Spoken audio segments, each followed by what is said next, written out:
here from WIUR Gales Radio alongside Luke, who's coming in from the door now after multiple technical issues, and alongside my good friend Cameron Woolley. Robbie Basil here for you this afternoon on a cold afternoon, you could say, just like our Very teams. chilly. The weather outside is frightful, just like our football teams. So we really won't be discussing them today. They are disgusting. Yeah, they are Yes. disgusting. We'll briefly bring them up. The Giants on Thanksgiving. Happy Thanksgiving. The Giants went out. They didn't look bad with Drew Lock. They weren't great with Drew Lock. I would have. Okay, I got like one opinion that I gotta get off my chest.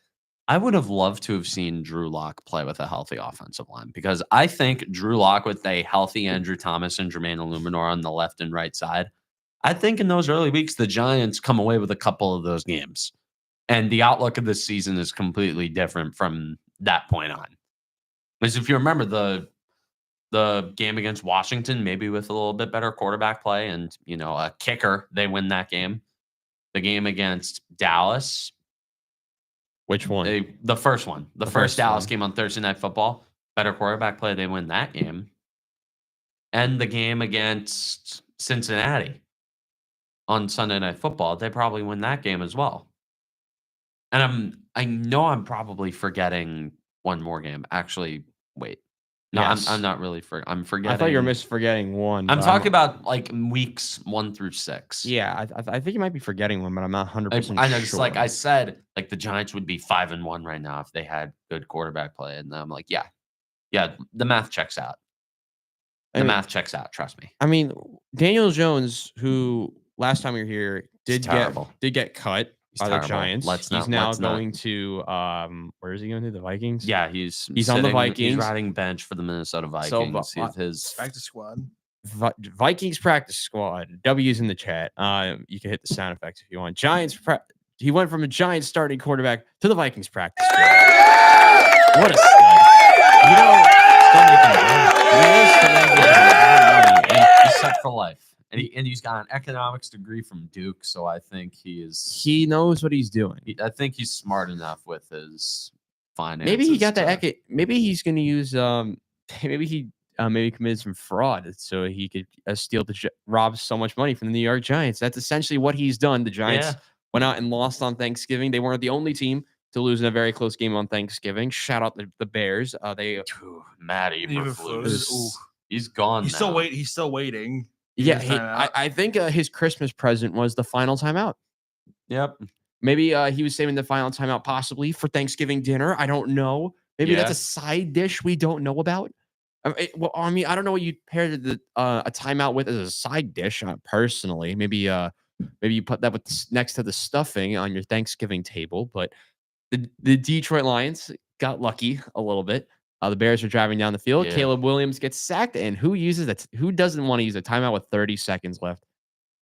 That wasn't even the only time this weekend where we didn't see a team use a timeout in a crucial spot. We're gonna go over to the other New York team because the other New York team did it. Oh boy, the Jets. We blew a 14-point lead again, but that's not all. The Jets had a chance to win it down the stretch. How many timeouts do you think the Jets used the whole game out of the 6? 1. Correct, 1.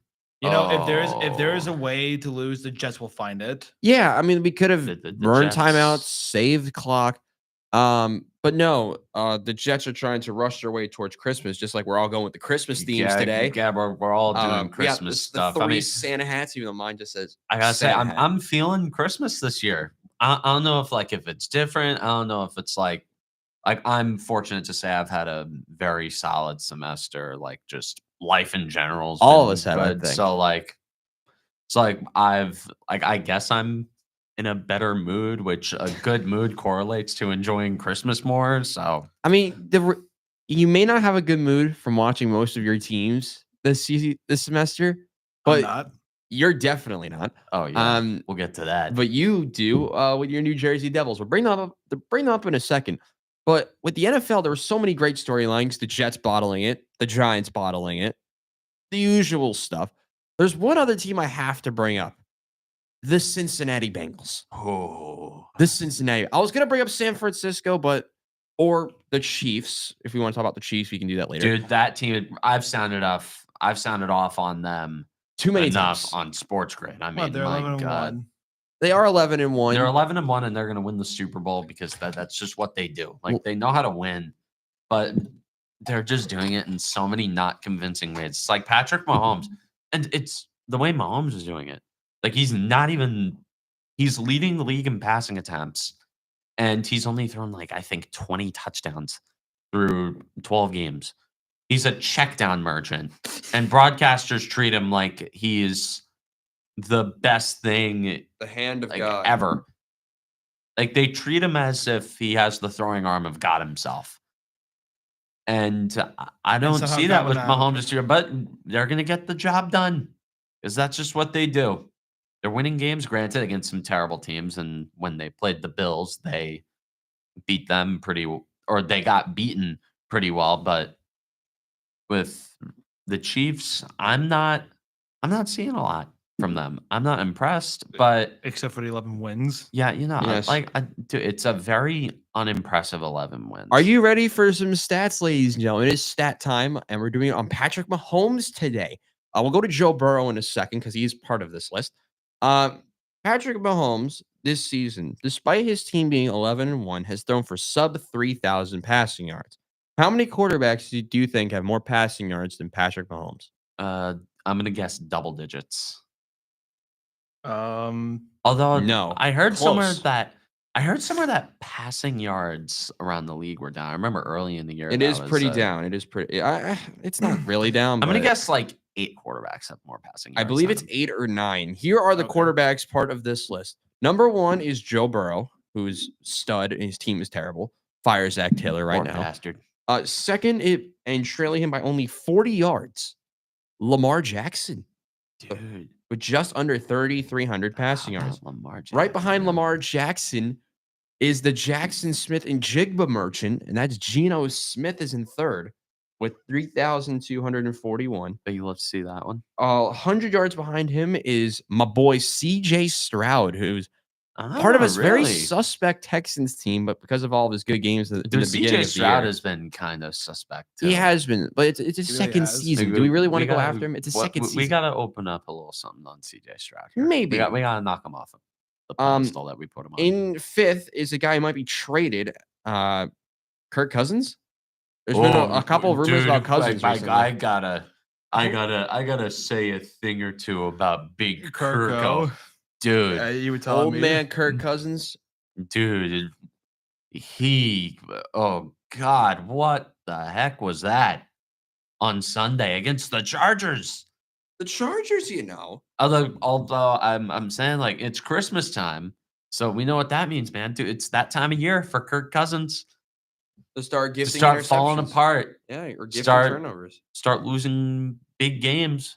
They're in a division race, so every game is high leverage. And Kirk Cousins, all I'm gonna say is he lost a playoff game to Daniel Jones. Yeah. It is shocking, isn't it? But let's continue the list before we go into more quarterbacks. Next up is Baker Mayfield. He's the only other quarterback with over 3,000 yards. The quarterbacks still ahead of Mahomes are Matt Stafford, who didn't have a receiver for half the season, and leading him by only 3 yards. 3. Lions quarterback Jared Goff. So No what one's I'm beating learning from Goff. this No is one's that beating Goff. yards doesn't matter. I don't know if yards matters because the top 2 teams. Matthew Stafford has always been a Gunslinger. yards merchant. Do we have a he's a- touchdowns He's a number? gunslinger. No. Gunslinger. Yeah. Also, I found this stat hilarious. Who do we think is the receiving leader? In terms probably someone. in terms of receptions, In terms of receptions. receptions, oh man, this stat's nuts. Brock Bowers. Yes, it is Brock Oh, Bowers. wait, I have him on my team. Yeah. Fantasy team. 84 receptions this season for Brock Bowers. He leads Jamar Chase, CeeDee Lamb, Amon-Ra St. Brown, and Travis Kelce. He's had that many receptions. And guess I who's thought- right I behind thought- Travis Kelce? Who? Noah Gray. Giants legend Malik Neighbors. Dude, if Malik, Yeah. I was gonna say like if Malik Neighbors Yeah. didn't get hurt for those couple games, I'd think he'd have a case for being number 1 in receptions. I think he would. Can That's with the drops. Can we go with Dude, receiving Malik yards? Neighbors has been. How do I find receiving yards? I don't know what I'm doing. The Giants have a trillion problems. Malik Neighbors ain't one of them. Yards. That guy is a star. He's a. Okay, I found this earlier, and I'm gonna ask you this before. So we'll go to the receiving numbers first. Who do you think are the top 5 receivers currently in the NFL? And we'll tell you on how good of team. We'll tell. This says a lot about some of these teams. Like who I think just who are the top 5? not just okay. So we are just guessing stats.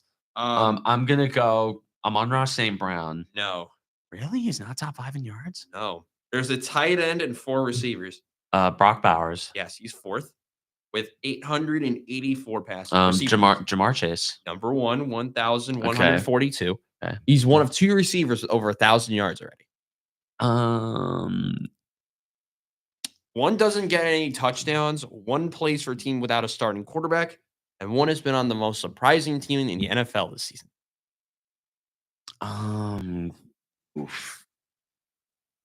I think you might get one of them, actually. Wait, which one? Wait, what? So the top 5 leading receivers in the NFL. We already got Brock Bowers. We already got Jamar Chase.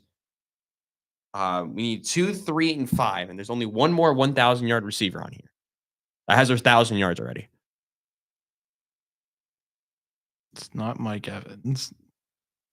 No, he's been out half the season. I know. Yeah, not my. Hey, yo, You guys are really what- blanking this. What if he what if Mike Evans goes off the next few weeks? Wait, I'm talking about. Wait, we're talking about yardage merchants.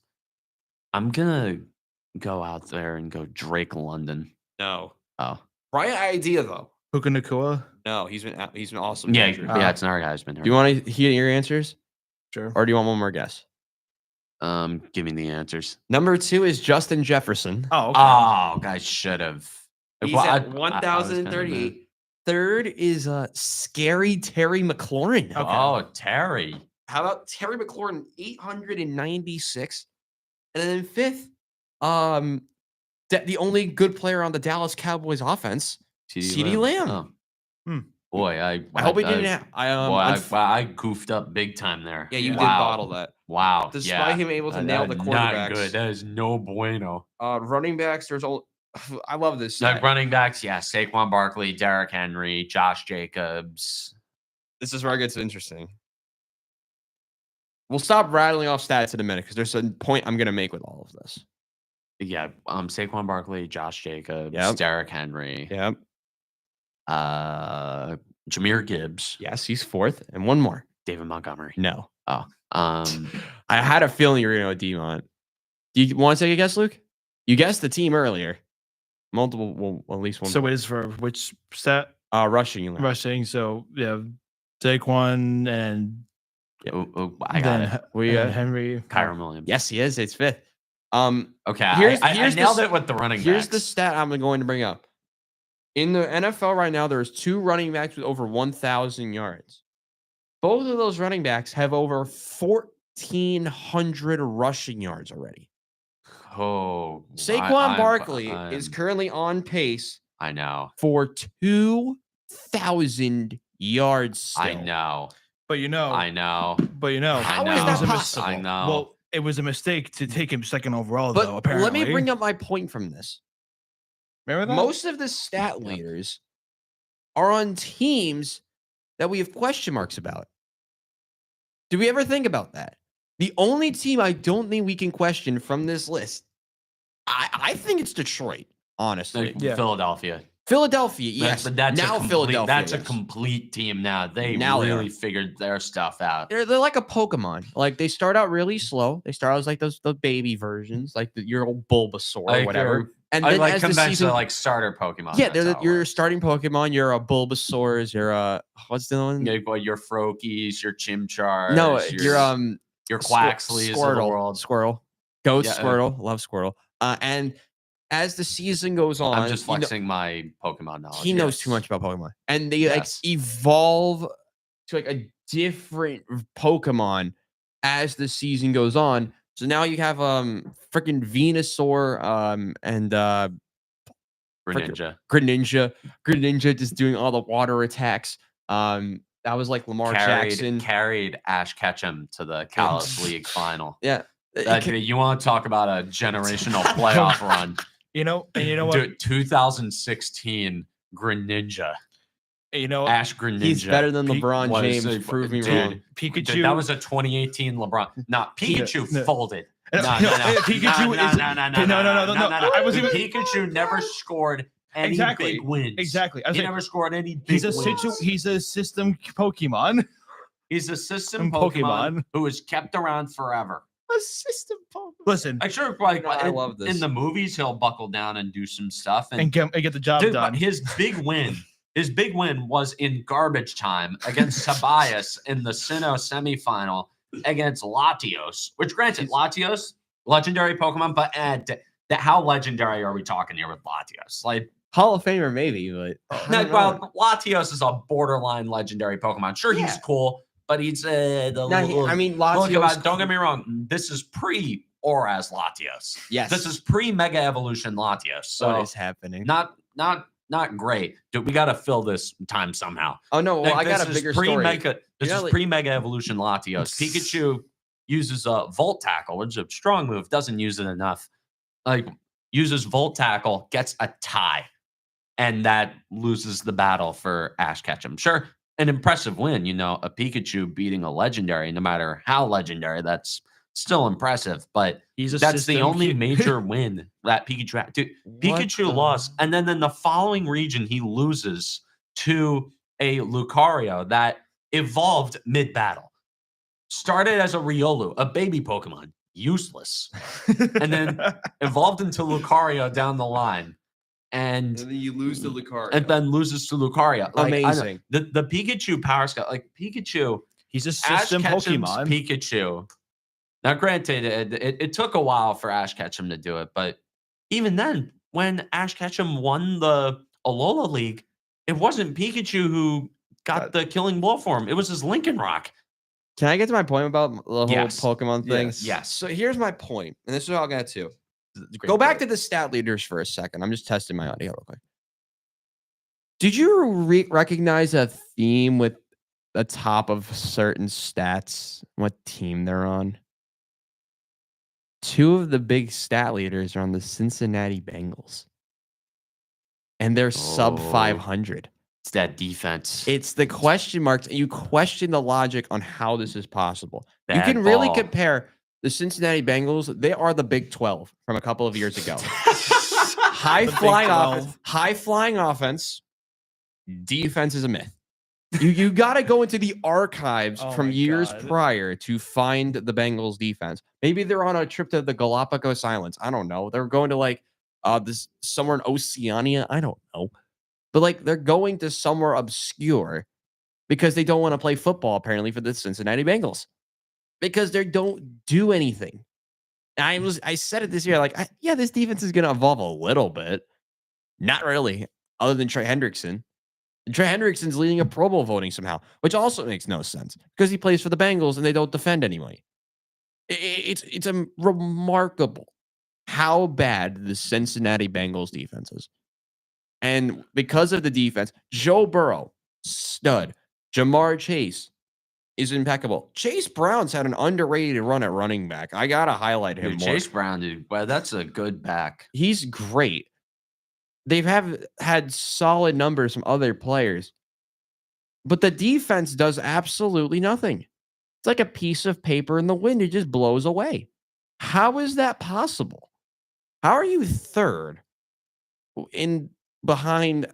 Well, first of all, Pittsburgh's another fraudulent team. I don't think they're Steelers are going to Super Bowl. I don't think they're Steelers are going to the first round. I'll admit I was a little wrong about Russell Wilson after his first couple weeks. You were very wrong about Russell Wilson. Yeah, the Danger Witch. that dude is balling. He's doing great. He is. Let's weld. But what was crazy? Steeler Nation. Let's weld. But my favorite part was they don't only use Russell Wilson. Justin Fields made some impactful plays in that game on Sunday to ice the game. Fourth down or third down or whatever down it was. Run the QB draw to the right side, able to get a couple of yards, get the first down, stay in bounds. He's looked fine too. And when they had to start Justin Fields, he's looked great.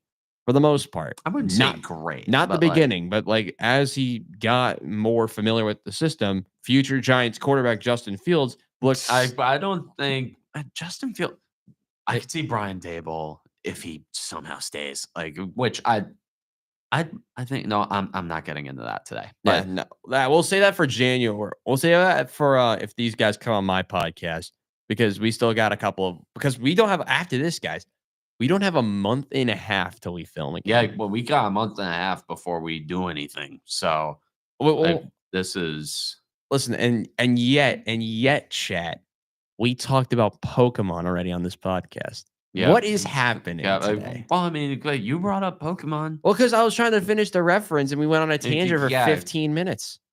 And I know Luke wants to talk about hockey. We'll go into that in about 5 seconds. I don't know. I don't know if I want to talk about them. Well, Luke, come on.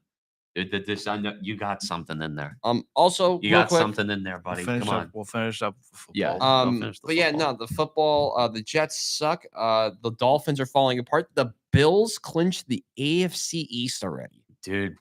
Welcome to the AFC East, the Buffalo Bills edition. The AFC East has they're terrible. In my entire life has always been just top heavy.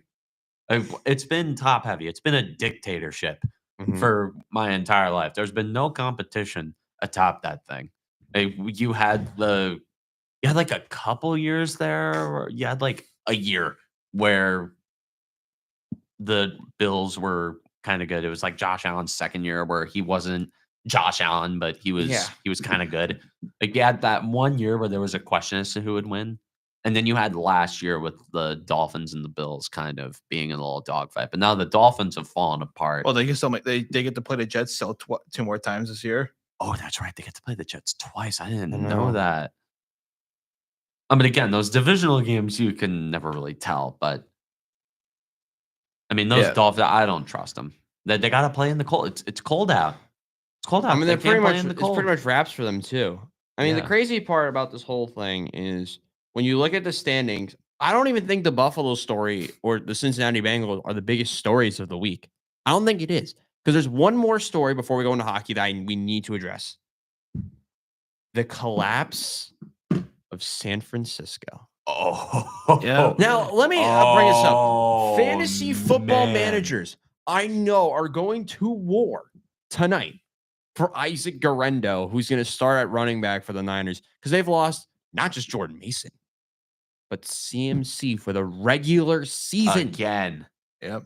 He's played like, 3 games? This is another case of why you... Okay, we got to... I feel a curse starting to come up here.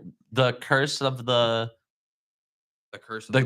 consensus #1 overall pick in fantasy. We'll come up with a good title. I had CMC, by the way, as my preseason player of the year. Might be my fault on why they suck. Why, Robbie? Why? This was 2 weeks before the injury. This is all your fault. Dude, everyone was juiced on Christian McCaffrey going into this year. I mean, yeah. To be fair, I am nailing some of my predictions, though. MVP, I put Lamar Jackson. It's not a bad shout. Defensive Rookie of the Year, I'm nailing it, actually, with one of the favorites, Quinyon Mitchell from the Eagles.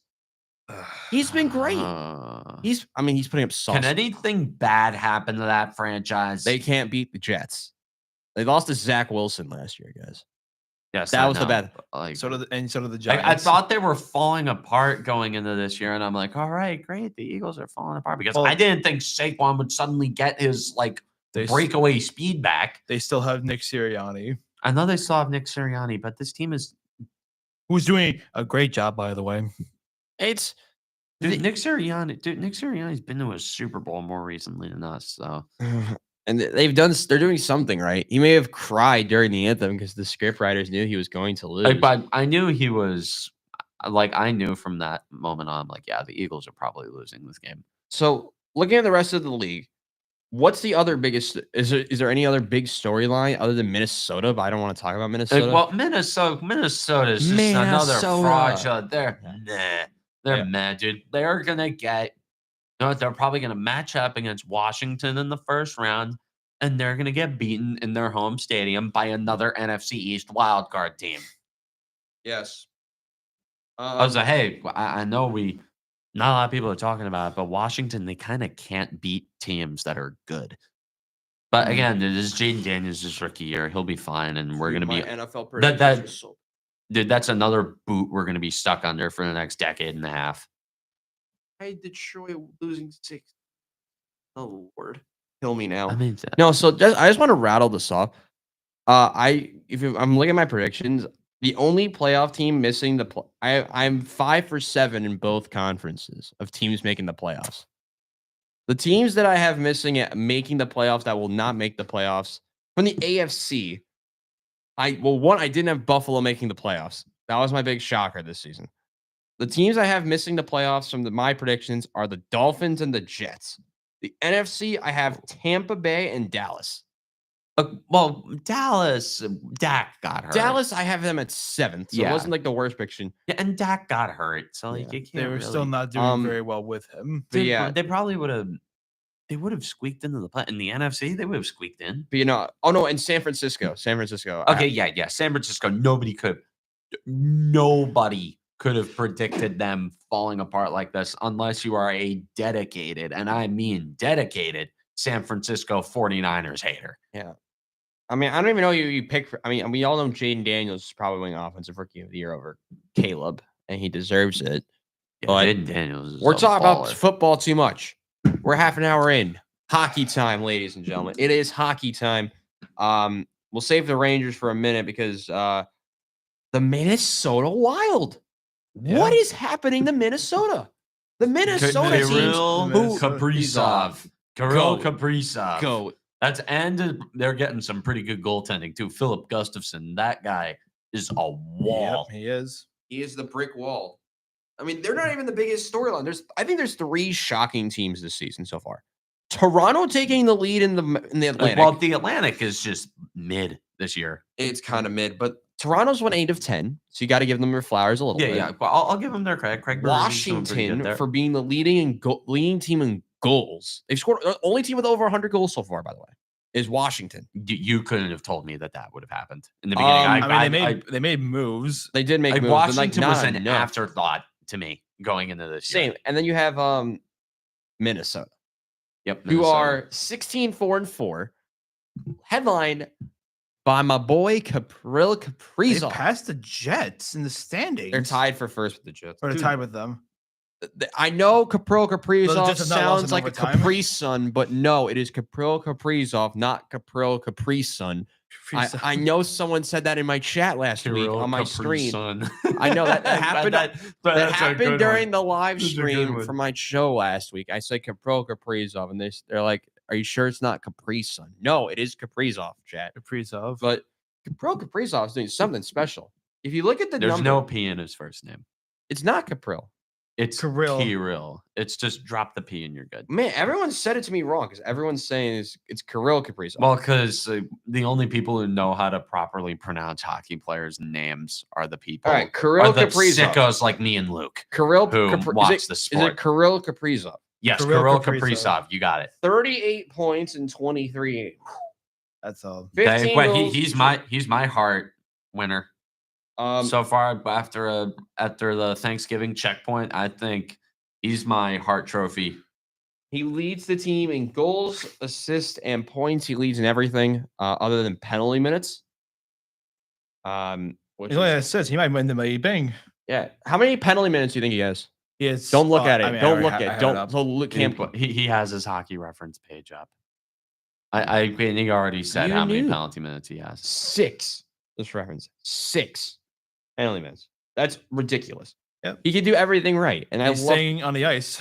The only thing that franchise can't do is win a playoff series. Or remove dead cap. Or remove dead cap. Yeah. They just want to have all the cap the highest. Running through the rest of the standings, Winnipeg are still great.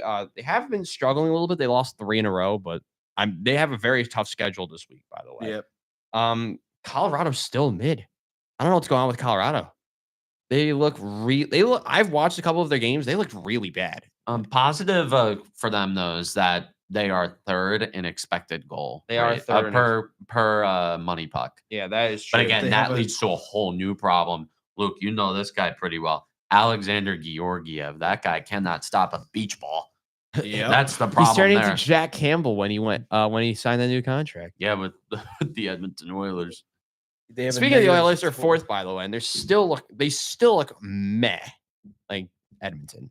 Also, I've watched a lot of film of Edmonton recently, but Yeah, there hasn't been like a major the shock Edmonton team. McDrysaddles. Yeah, the Edmonton McDavid Drysaddles are carried by McDavid and Drysaddle. Like, are they ever going to do anything right? I mean, they have the They Tappan, came have the Tappan merchant, they came a win away from winning the Stanley but Cup. they were carried by a Tappan merchant and Zach Hyman. Yep, Zach Hyman. The Tappan merchant. They have the Tappan merchant. They have a guy who someone said on a stream as Nugget Hopkins, which I think Nugent Dude, Hopkins. Ryan Nugent Hopkins, dude, that's a power play merchant right there. Half of his points came on the power play last year. Power play merchant Ryan Nugent Hopkins. They have Darnell Nurse, who less said about him the better. Yeah. And they have not a lot else. And Evan Matthias Bouchard, Ekholm. who is electric to playing defense. Yes, Matthias Ekholm. Matthias Ekholm. I love. Okay, Matthias Matthias That Ekholm. guy's Ekholm's like good. He's good. I love Matthias Ekholm. Yeah. But I remember like a couple of years ago when they lost like Adam Larson to the expansion draft. Y'all thought they were gonna collab. That was pretty. I know. You know a thing or two about I'd Adam love Larson. to talk about. I know a thing or two about Adam Larson. I'll talk about that. Because I remember when they lost him, like they're never gonna have a He defense. was traded straight up for 2018 Taylor Hall. league MVP Taylor Hall. Yes, Great trade for someone. Uh, Was Peter Chiarelli making that trade? Yep, that was Pierre Chiarelli. Of course. Yeah. That was a Pierre Chiarelli masterclass. Dude, I love Pierre Chiarelli. Wait, is Taylor Hall on the Blackhawks now? Do I have the hockey Yeah, I knowledge? think so. Yeah, he's on the Blackhawks. Oh yeah, the Blackhawks. But just by the way, are still terrible. Just They trade might have deadline. signed Taro Just saying, Teravainen. trade deadline. Who Trade they even gonna deadline. trade? Who's no, been I'm good saying, for them? I'm just saying, dude. Hey, if the Devils need a little reinforcement in the middle six, I'll take a Taylor Hall. Connor Bedard leads. We- Who's this Donato guy? I don't know. Ryan Donato. Ryan Donato and Taro Teravainen. They have no players over 20 points still. Yeah, I would That is know. atrocious. Are you Connor sure you wanna Bedard went like trade a for that? 14 game like goalless streak. Yeah. I mean, they have Nick Foligno as their fourth leading points getter. Wow. In Yeah. 2024. I mean, he's tied with like six He's our players, but captain. still, he Yeah, has I the know same he's a amount of captain. Don't know points why, in but- in the same amount of games as Tyler Bertuzzi. Seth Jones in 8 less games played. Beg your pardon. Has the same amount of points as Taylor Hall in 25 games. Seth Jones. To make this even more funny, Pat Maroon is almost top 4 in points. Pat Maroon. God, he's on the Blackhawks now too. The Dude, leading but why point would he is sign with the Blackhawks? Dude, Pat Maroon is the ultimate like. dude. Kurashev has a negative 21 plus minus in 25 Ooh. games. Dude, Pat Maroon is always the signature net front presence on a cup contender What that is gets dealt. this? He's probably Pat Maroon's probably going to get dealt at the deadline. Oh yeah. Yo, he's gonna probably go to the Maple Leafs. So have fun, because the Maple Leafs are gonna really see themselves as competitive. The real shock team, I don't know if we addressed this last week. Was Boston, I think Because they sacked I think Montgomery we and- did touch on Boston, but then last week. because then you went to the Blues, you beat the Rangers. Yeah. Congratulations, and then for, beat the Devils too. and they beat New Jersey, which I think you were laughing about for them being New Jersey. So you both felt like together for a little bit as you both got destroyed Boston is third in the Atlantic. What happened? by That's the way hockey works, man. It's just like even when a coach is good, you just got to fire him and then replace him. Here's my favorite. Here's one other crazy note. What the heck has gotten into Columbus? They're actually competitive. Hey, I mean, Columbus. Tom Dude, Monahan. Columbus, the They're whole 2 Metro, points man. off the Rangers. The whole Metro, except for the Islanders and Penguins. They're 1 point behind Columbus. The Yeah, bottom true. of the Metro is a complete disaster. Both of them are behind the Columbus by 1 point. Dude, and the wild card. Dude, the Philadelphia Flyers are in the second wild card spot. The East is bad. Yeah, but the East is dreadful this The year. West, the West, actually, the wild card teams in the East are only 1 point off of the best wild card in the West. Eh, 28 points, 27 points. looks like the league in general is pretty top. I think the And they want to expand. the midfield of the Yeah. league. Where would y'all expand to? They want to find ways to make money. Ladies and Easier gentlemen, we're ways. going back to Arizona. Pack the bags. They're going back to Phoenix. Oh no, dude, don't try that. Phoenix, Houston. Don't try Who else would that. want a team? Atlanta. You get a team. You get to Atlanta. Yeah, bring back the Thrashers. Hockey works in Atlanta. We only tried it twice. Third time's the charm. Oh, and they go. I almost just said Salt Lake City, Utah, but they're already in Utah. So where else could we go? Whatever, dude, They're gonna go to like Des Moines, Iowa. and meanwhile, Quebec. Quebec just gets ignored. Yeah, I feel like a team could do pretty well in Wisconsin. Oh, yeah. Nobody Oh, talks yeah. about Wisconsin. Oh yeah, Dude, Wisconsin, Milwaukee. It's freezing up there. Milwaukee. It's freezing. Dude, put a team up in Milwaukee. Green Bay. Milwaukee's enough Green teams. Bay. The Green Bay Thrashers. There you go. They're supposed to go to Atlanta. They go to Green Bay. Anyway. Instead of the Green Bay Packers, it's the Green Bay Thrashers. GG's to the Thrashers. Just like you rebrand the Thrashers logo. It's just yellow and green. No, yes, I would love that. It's a yes, no, it's no, make that would the be Green Bay awful. Packers. I know, but like just the NHL's turning into a meme. You make it more meme teams, and there you go. Problem solved. It's a Christmas miracle. The Santa- Thrashers are back. No, Gary Bettman would turn into Santa Claus and be gift for cities 14. Except he's worse than Santa Claus. He's No, That is no, true. he's not Santa. He's Satan. That's don't insult him like that. That's how you. But let's not insult Satan. Yeah. Oh, wow. Okay. But I think we've talked about crimes against humanity long enough. Oh, let's talk about another one. Oh, all right. Well, I was just segueing into this, I'm and gonna, we're gonna hold on. Let me segue into our this. mics for this. I agree. No, The New York keep- Islanders have been a disaster. I'm kidding. That's not what we're talking about. Luke's wearing Islander colors, though, so you would think he was talking about the Islanders, but no, chat. He is talking about the team. I have another third period. Leave the blow. Okay, no.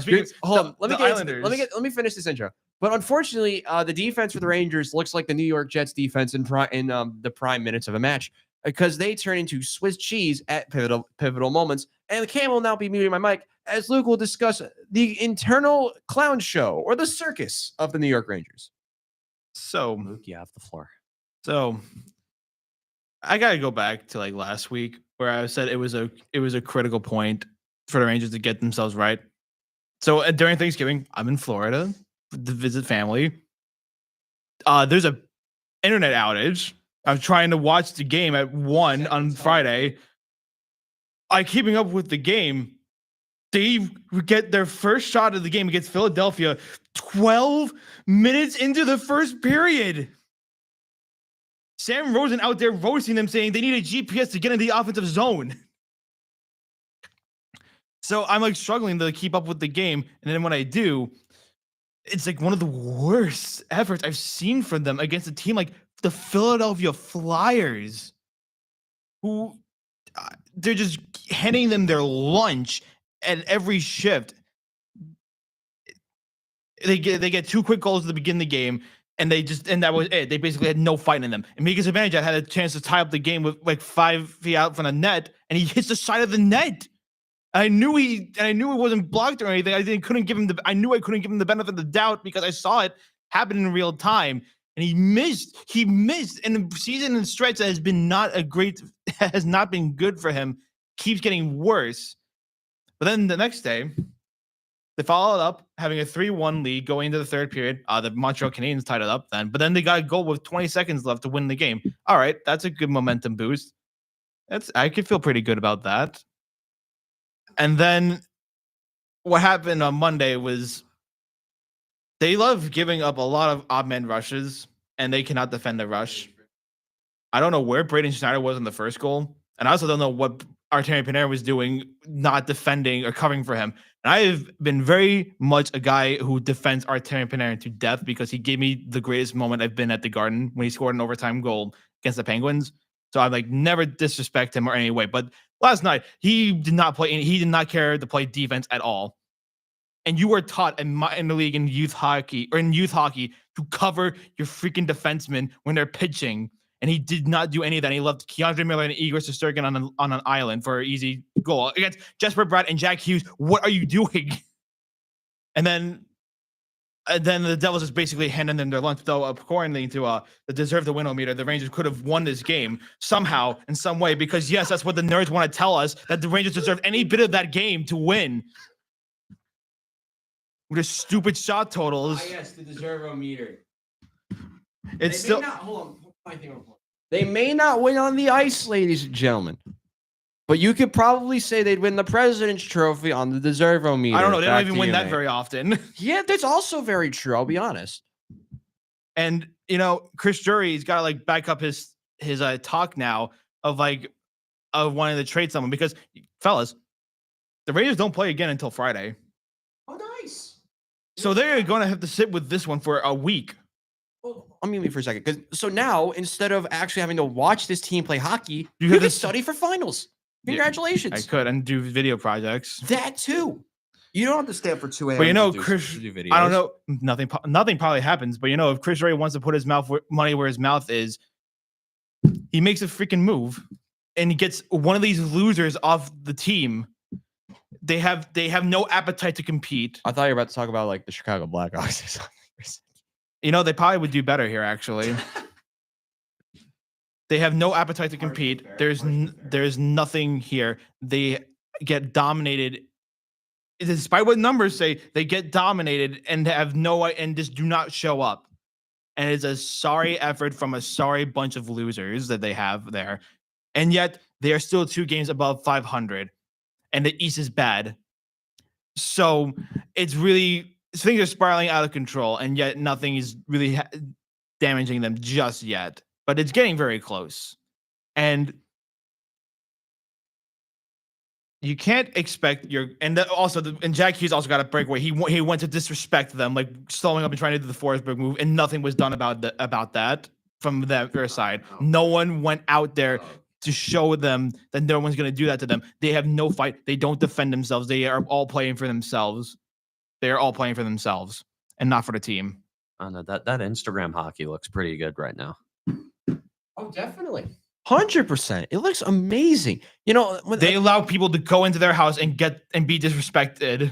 Man, not to mention like your annoying little brother who's loving every second of this. Correct. Listen, the Devils, it's Christmas for you, all right? I thought you were talking about the Islanders. Oh, yeah. I thought you were talking about the Monday. Islanders for a minute. No, the Devils are the even littler brother. Yeah, you're just a name on the schedule. Damn, okay. No, set I the mean, tone, kid. It's kind of. And you should glow about this win. But again, it was the greatest day in your life, and it's Monday for me. Hey, oh yeah, no, you're right. That this is. But but it's also a microcosm of a lot of the problems the Rangers have had, and it comes against the Devils, who just expose them for the frauds that they are right now, and it's continued to spiral out of the control of how bad they've been playing, and also Brett Berard gets hurt. And everything else is they have no one. They have no fast guys. It's disappointing. I mean, I could tell. Like, I've watched a little bit of Ranger hockey this year. They have looked really disappointing. Godspeed. Listen, no one should endure the crime of losing 6-0 to Buffalo. Dude. Or was it 6-1? I was at that You game. were at that game. That's right. Yo, my brothers were at a lot of games. They have scored. They've allowed 5 goals or more in. Wow. A lot of recent times. Nick, can I Listen, interject? They will be the ones to trade for like David Savard or something at the deadline. David Savard. We're gonna find out. There's a lot on the projected trading. Also, the one problem I keep having is that they keep putting Ryan Lindgren and Jacob Trouba together, 2 black holes on defense. So we're just creating like the worst defensive pairings, and they refuse to sit Ryan Lindgren. Remember when clearly still injured, and they didn't sign him for like the longest time as a restricted free agent. They were in no rush to sign him, and this is why he has regressed hard, and shouldn't be in the NHL lineup right now. And you know what? The team that can't pay him is the Rangers. They cannot pay him this offseason. They have to let him go. Wait, who are we talking about again? Ryan Lindgren. Oh, that's very true. But haven't you talked a lot of hatred for Mika Zibanejad?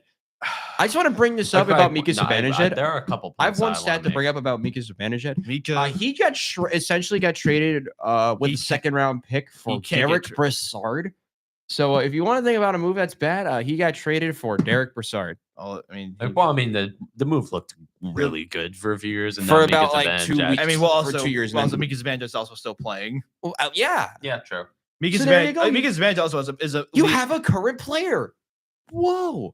Yeah, that's why current player who has the lowest plus minus on the team with minus 14. Fair enough. Wow. And his ice time has been rightfully reduced. $8.5 million to play on the third line. Yeah, it was the third Who line got his center. first power play goal against Montreal on Saturday. That's insane. Also, I just want to say, last night there were so many odd man runs. There were multiple breakaways. Yeah, that the Devils they didn't cannot. score on. The Rangers cannot play against rush teams. Like, there were multiple breakaways that the Devils didn't score on. That game could have been like 8-1. True. Like, but halfway through the first period, that game could have been 4-0. It should have been. Like, I have never seen. I've seen a lot of Devils Rangers games, and granted, in my time, the Devils have been bad and the Rangers have been good. I have never seen the Devils go into the Garden and just pull the Rangers apart like that. It's from puck drop. And sure, there were a few moments. The Rangers outshot the Devils in that game. But again, and there was a power play that the Rangers had. The Devils blocked like 5 shots. We were watching it. Yeah. The Rangers, you're supposed to hit at the other red and white thing that's stationary, not the players that are moving. I mean, like, a credit to Brett Pesce, but like, just look for shooting. Oh, please, he had to defend Mika Zibanejad. He's basically a coughing baby versus nitrogen net bomb. Yeah, but like, the moment that stuck out to me, and I texted you this in the second period, like late in the second period, it's 4-1 Devils. They're on a 4-on-3 power play because the Rangers took a couple of penalties. Oh, and that's another thing too. I don't want to hear it. No, I don't want to hear it. I'm not blaming them. I'm not blaming them. But they also really made sure to also just on top of everything, just to put the thumb in their eye, just a bit, just for some good measure. But it didn't make no difference. Listen, the Rangers got plenty of power plays in that game. I know, but also they took like 5 minutes to decide who took a penalty in the who stripped who for Riley Smith or Chris Kreider who took the penalty, and it might have not even been either one of them that took the penalty, but they saw the penalty happen and still made a call, and they don't know who took it. Usually they just don't call anything in those plays, and then. The embellishment, first of all, I don't think there was any interference or embellishment there. Oh, yeah. Because, you embellish when you get tripped, obviously. I don't think Dowling should have gotten called for interference. It was like half a second after he lost the puck, and I don't think it was embellishment either. I think the embellishment was a little more of an egregious call than the interference, although the embellishment call might have been added as like a makeup call. The stick was in between Cooley's leg. They say it, but they didn't even call it. They called the wrong penalty for it. I don't know, but like, who was but anyways, the point that I'm trying to make, the one that I texted you about, 4-on-3 power play, the Rangers' 3-man penalty kill has the defensive pairing of Jacob Trouba and Ryan Lindgren. Yep. I saw that, and like, I don't laugh that much during sporting events, especially like at the team that my team is playing in the second period. But I saw that. I'm not gonna lie. I let out a little chuckle. They also flipped a 2-0 on a penalty kill too. Dude, Chris Kreider fanned on the shot on a 2-0 shorthanded. Granted, it's a problem that the Devils gave up a 2-0 shorthanded, but it's also like Kreider, who's normally money in those. When I saw Kreider going the other way, I'm like, oh God, here he goes. He's going to score a goal. Now the tide's going to turn. The Garden's going to get back into it. And nope, he just fanned on the shot. Like, sure, like Jack Hughes kind of back checked there, in his kind of like defensively responsible arc, but I don't really. Like, that was shocking to me. Like, they just made elementary mistakes, and this is a team that's normally opportunistic. And when they get their opportunities, they are not finishing. They're fanning on those opportunities. And when you have a team that gets mostly dominated in terms of puck possession and pace of play, you need to take advantage of those opportunities. And that's what the Rangers did last year. That's what they did the year before that, the year before that. They made it to 2 Eastern Conference Finals off that opportunistic play. They did. And they won a couple of games. Those couple of things go right. They end up in the Cup final, maybe winning the whole thing entirely. Yep. And they But continually then they stopped taking advantage of those chances. They stopped cashing in. And on top of this, Igor Shesterkin's had a rough November, which has really exposed things. Yeah, and he's still like 13th in save above expected, and goals saved above expected. Jacob Markstrom last night got his goal saved above expected back up to a net 0. You're welcome. It's 0. Is that bad? Yeah, Jacob Markstrom. No, net 0 is average, like perfectly average, Oh, which is what Devils fans have been begging for the last 3 years. I mean, I will say, I remember running through the goaltenders of like Mackenzie Blackwood and Vitek Vanacek, John Gillies. You go back to the how about was Corey Schneider back in the day? Corey Schneider was amazing In the back end of the term. Corey Schneider. Corey Schneider post hip injury was pretty bad. Yeah, that's what I was going at. Or inconsistent at best. You have Corey Schneider, you have Vitek Vanacek, John Gillies, so I can Andrew Hammond, the Hamburglar, who put up a masterclass against the Vegas Golden Knights to knock him out of the playoffs. That is true. That is very true. And the regular season where the Devils had nothing to play for. Oh my god! What just causing if chaos. anyone's blaming like Pierre Laviolette or Chris Drury, you have some cases, but if you really blame them for the Chris Drury, well, you can put a little on a bit, but also it's a little misguided in a sense because the players just have to freaking play better. All right, the players have to play better. I agree with but who brought the players there? It's literally the same team as last year too. Yeah, I know it's the same team as last year. Again, it's a flawed team. But they didn't Like really. the Rangers, they still have this core, and they have. You have a lot of time on your hands, Chris Drury. But also, it's hard to make a trade this time of year because, while yes, it's now December. It's hard to make trades because teams don't know they're bad yet. Still, some NHL some GMs, teams that don't know that they're bad yet. Again, NHL GMs, the dumbest people on earth. I miss Scott Clemens. They are dumb. NHL GMs are morons. The Oakland A's owner. The current core of the Rangers has survived to 3 coaches and 2.5 and 2/3 and 2 GMs. Now, how? That is a good point, dude. They've changed everything around, but the core they've bent over backwards. Still there. Yeah. So when do you So what do you think the big switch is? I think nukes. I don't know. I don't know if they'll even do anything. Nukes. Like, do you try to like? If I could. Well, you would because you're a Devils fan. But my question for you, Luke, and we'll nearly end on this.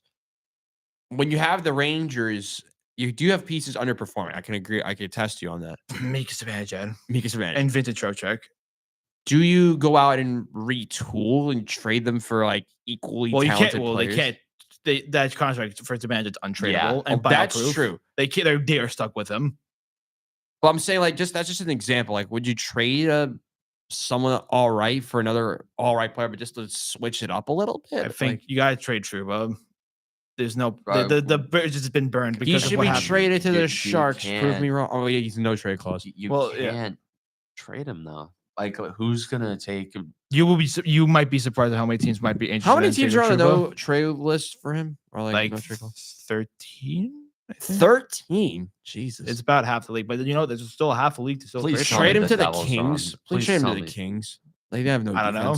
They have no defense. Oh, they have no cap space. That wouldn't work. Dude, the Kings are doing pretty well right now. They're controlling. They're leading the league in expected goal percentage of 5-on-5. They've been great, but defensively they've been kind of meh. You can take a loss on a trade so you can make more room for players who actually want to be there. That is true. Hungry. That is true. I mean, you could like win. Brett Berard, like Adam. Can you trade him to Utah? Yeah, we'll see. Actually, no. Utah, I don't even know has the Utah. They don't have cap space. They need the trade in the Minnesota. They need defensemen. Utah. Oh. How bad has Sergachev been? He's been fine, but they've just been injured to hell. They've been injured to hell and then back to hell again. Yep. But the final question, because we are only just minutes away from wrapping up today's show, who do you think will be the NHL team to have the biggest rise until the next time we talk about the NHL again on this show? Who do we think will be the shock team? I'll give you the list. The rest for the next month. Who do we think will be that team to rise to the occasion this month? There is an easy answer for this. Your answer would be St. Louis. Oh, the Blues. Yeah, St. Louis. Yeah, Jim Montgomery. St. Louis Blues. I'm going to go with Edmonton. because they're actually gonna do something. I mean, they're in the top wildcard spot. But they haven't been good. I'm talking about. I think we're talking about like a team that's out of the. Okay, so we'll go right team now. out of the playoffs. I love Utah, but they're not gonna do it. Okay, I'm not gonna dare to pick them. How bad has Buffalo been? I'm never trusting Buffalo. I'll trust them for a month. They are and then they're gonna 500. fall. They are 500. And they have talent. They have talent. It's Know who I'm gonna go with? If this team can stay healthy, I think they can be dangerous out of the Atlantic. I think they can be dangerous because they haven't been to the playoffs in a bit. And Steve Yzerman's group has to do something eventually. Oh, okay. There was a whole other thing I have.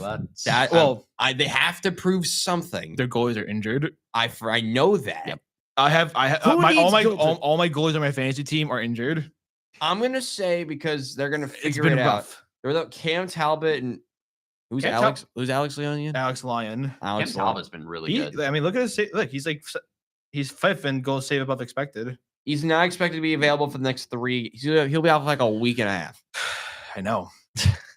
But once he comes back, I think that's when you'll start to see much better play from Detroit. I think we could sit here in a month, and the Detroit Red Wings will be in the first playoffs wildcard spot.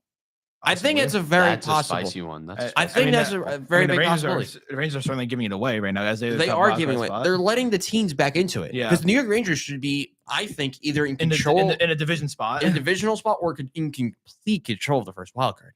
Yeah. They're nowhere near both. So I'm going to go with the Detroit Red Wings as my pick. I kind of like the Blue Jackets too, but the Blue Jackets. I know, but the rally for Gaudreau. Yeah, what's your pick? What's your pick, Cam? It's a tough one. But I mean, my answer's still the Blues right now. So you're going with St. Louis. I am going with Detroit. Shout out my boss, Garrett Murray, big Detroit Red Wings fan. We got a little bit of love.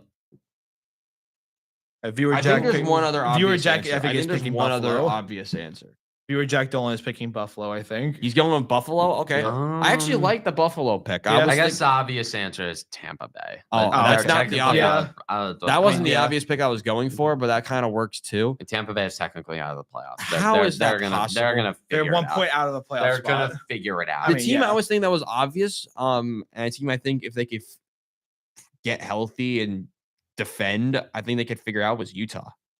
Utah. Yeah. I mean, does Nashville call No, they suck. They do kind of suck. They do suck. The splurging in free agency in the NHL, it doesn't work. Doesn't always work. You're 100% right. Unrestricted free agents too, because they're on their back nine and they're old. They're old. Who has been their best player? Hold on. UC Saros. Saros. Skaters. Who? As a skater. Skaters. Hasn't it been Yossi? I mean, okay, yeah. It's Forsberg and Roman Yossi. Freaking Yossi. How is that possible? Stamkos is fifth in points fourth in points for them. Marchessault is 12, negative 14 plus minus for Stamkos. Open a window. The only player with a positive plus minus was double-digit points is Evangelista. Luke Evangelista, yeah. Never heard of this. Yeah, he sounds like a Brady Shea is 9 points. I've perused the dying days of Cap Friendly and Puckpedia enough to know who Luke Evangelista is. I have nothing else to do. Yeah. Well, ladies and gentlemen, whether you think Nashville will be good or not, we know what you guys believe about our podcast of how we are. And before we finish your thing up, before we know how much you guys love our podcast, but before we go, to wrap it up before the holidays, I know Luke has something. So make sure to hit the subscribe button. I keep forgetting to say that. I do that on my own YouTube channel. If you hit like and subscribe, it would be appreciated. What do you got for us, Luke? So before we end, Clay Holmes starting pitcher. How does that sound? No. Next question. Hear me out. No. This is the Hear me out. Waiting for. Okay. He's a sinker baller, and he has a couple of intriguing pitches. He has a sweeper. He has a sinker. He has a sweeper, and he's thrown a slider in the past side. But dude, dude, we've seen this experiment recently. I think Clay Holmes is good in every inning except the ninth. Clay Holmes can't close. No, it's the opposite of closing. Starting. I'm just saying, dude.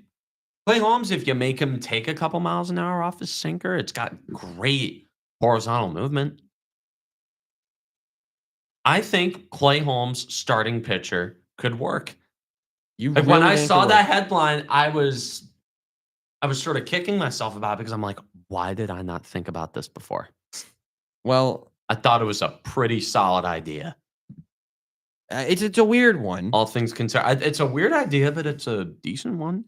It's a weird idea. A weird idea we'll have to wait a little bit of time on because unfortunately, that is the end of today's episode. We are running out of time. So for Luke Dolan and Cam Woolley, I'm Robbie Basil saying enjoy the holiday. Humbug. Humbug, as some would say. Merry Christmas. Happy Hanukkah. Just great stuff. Spring training is 2 months away. As we say, so long from the WIUR studio. Hit the music.